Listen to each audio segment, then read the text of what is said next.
Welcome to Put a Word on It, a podcast presented by Men of Valor. In each episode, we're going to talk with a different man, but each one with a unique journey from brokenness to freedom. I'm your host, Rudy. I spent over 40 years as a TV sportscaster, then retired and joined the Men of Valor program as a volunteer. So join the conversation, reconciling men to God, their families, and society.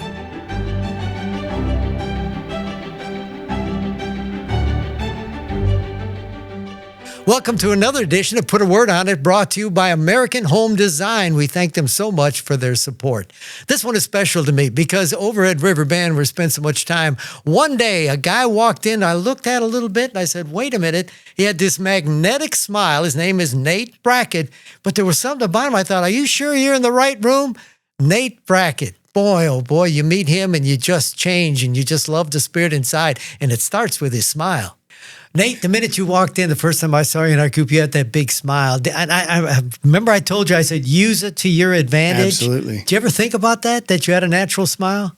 Not too often, but I mean, I've always had a compliment. Yeah, I've gotten compliments for my smile, and I've always, yes.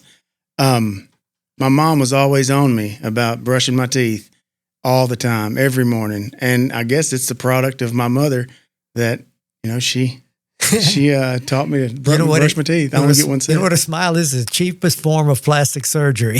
It just makes people feel good when you do that. The other thing, when you walked in, I thought, we got a young fella from the Middle East that has joined us. But you're not. What's your background? I'm a part Cherokee Indian. Actually, I used to go on family reunions to Tahlequah, Oklahoma, the Cherokee Indian Nation out there on 10 Killer Lake, and that was a fun experience. First time I ever went was with my dad. In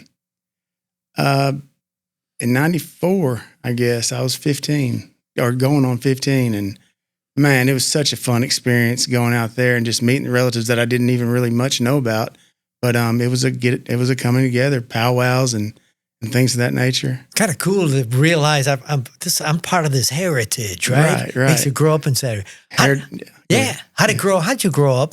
Tell me about mom, dad, family, where? Well, early on, my mom and dad, it was a broken home. I was bounced around from family member to family member pretty much. But yet I was always confident in who I was and not really let it affect me. I was a lot of love from the family members that I was with, but went from school to school. My mom and dad got divorced when I was 5, and just a broken home, due to alcohol and drugs. And if that's a part of your life, you grow up, and then what about the people you started to run with? Did they affect you? Absolutely, it did. It affected me. Well, basically my cousins, that we were always kind of the type that were running around the streets, getting into what we could get into, and started dabbling in drinking and smoking pot at an early age, like around 12. Wow. And that's what led up to, my dad getting fed up, and he gave his life to God he was 33, I was 15, and Did you at 15 as well, or Absolutely. just really? Yeah. At 15, I gave my life to Jesus, and I started witnessing to all my family members and just friends in the community as I went into high school. And after that,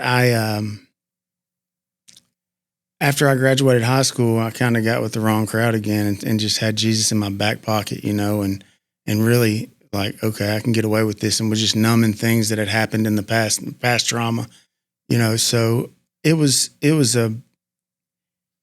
a tough time because I knew to pray, I knew to stay in contact with Jesus, or have a relationship with him, but I wasn't very good at it.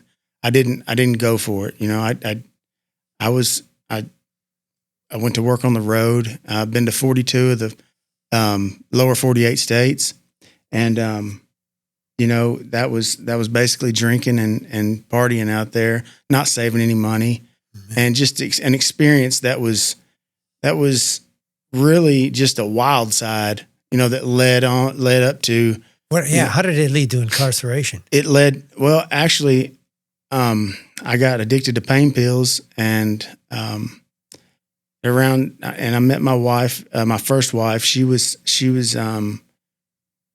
straight laced. She was a very good mother to my daughter, and I'd make excuses, with her that I needed this medicine, which I didn't. I knew that, and basically, I was chasing something. I was looking for something. I was trying to fill a hole in my heart that I knew was there. That nothing else, anything I put in, it wouldn't fill it. Jesus is still on the back burner. He's still on the back burner, yes. And I knew that, and I turned to him. Once I about lost my life in 2015, I turned back to Jesus, and I started losing family. This is, and then I'm going to fast forward to around 2020. My dad passed away. I moved back home in 2018 to spend some time with my dad. I knew it wasn't, he was getting in bad health. Yeah, and it was sobering to move back home and get a job at a lawnmower plant when I've had a business in heating and cooling in Nashville and doing great. It just, it humbled me to a point where I felt like I wasn't, I just lowered myself, but I was addicted to meth at that point. Oh man. And, I was running with the wrong people, and it led me to prison. My dad passed away January 10th, 2020, and that was very hard on me. And then 6 months later, my brother, 10 years younger than me, he passed away. And then it was like a domino effect. My Aunt Lois passed. My mom, she's having complications. She's in the hospital for many months with insulin poison. Someone swapped her Xanaxes out with insulin pills. So she's incapacitated now in the Perry County nursing home. Just a lot of things a lot of trauma from that, which caused me just to not care. Some people get angry with God when stuff like that happens. Absolutely, I was. But I met you in prison. So was it the drugs or selling of it that wound up getting you in there? Aggravated assault. Oh, boy. It was an aggravated assault. A guy had stole my car in 2019, and I was going to avenge that rather than let it go. And that's what I learned in prison. I learned that God is going to take revenge. He'll avenge all of our troubles, anything that we have in our past. You were absolutely consistent. You came into the group the first day with that smile, and you came in every single time we had a meeting. And you had obviously made the decision, this time it's going to stick for real. I'm sick and tired of being sick and tired, right? Yes, sir. I changed my mind. And I turned to God. I turned to Christ. And that was the only thing is me coming to Christ and really being filled with the Spirit. And I just gave my life to God once I came to prison, because I knew I'd already done it every other way possible. I ran the streets.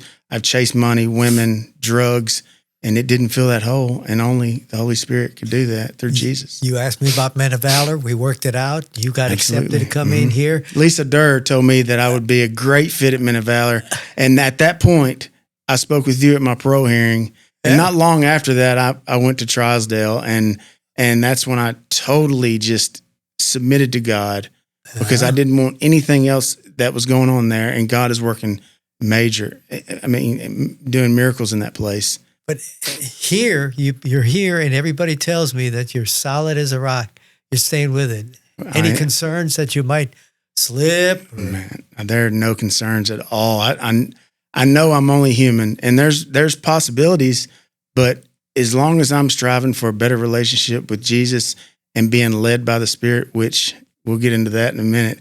However, I guess, but that's what I'm striving for is to surrender daily, surrender my mind, my heart, and just my body to God, to renew me each day, knowing that's just, it intrigues me to know what He has planned for my life and reaching others. And part of it is you're a father, right? Absolutely. One child? Natalie Shea Brackett. You want to be the right man for her. Absolutely. And that'll reconcile. I know it will. Yeah. It's just in the right time. You've got a peaceful spirit. You're from the day you walked in. I told you I'd give you hugs and tell you I love you because you were. Look at there's I that love smile you. I again. love you, Rudy. Yeah, yeah, man. All right, our program is put a word on it. Absolutely. So you've had a chance to think about it. What word comes to your mind?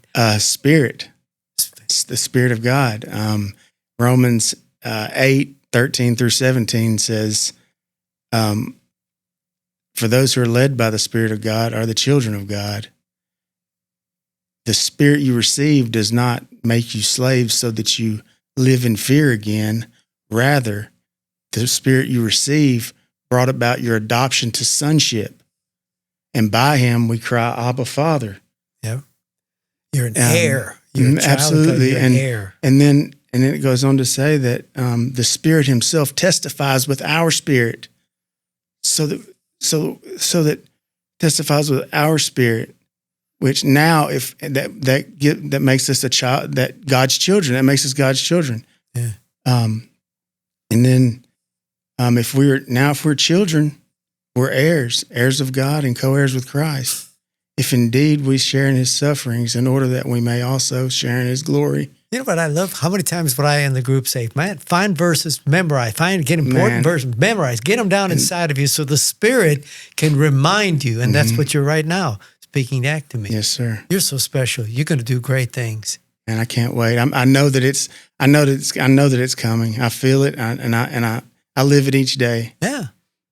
Yeah, man. Just keep smiling with it. That's right. Oh, you're my best If I just stand back in the background and smile, it'll be all right. That's all you got to do. Francis of Assisi said, spread the gospel. If necessary, use words, but the smile will help. Okay. All right, my friend. All right. Thank you so much. Yes, sir. Great to be here, man. I hope you enjoyed Nate as much as I do. I just love him. We gave each other a big hug afterwards, and I told him often, use that smile to your advantage to let that light shine, that the good Lord comes right through you. His word is spirit, and he's got some kind of a spirit. He told me when he went back to that reservation for that reunion to kind of go back into his heritage, they were jumping off 80-foot cliffs into a lake. I said, good Lord. He said, hey, you got to have the spirit, and he does. And I hope he does a lot of things with it, and the good Lord will be with him. Thanks for joining us. Join us again next time as we put a word on it.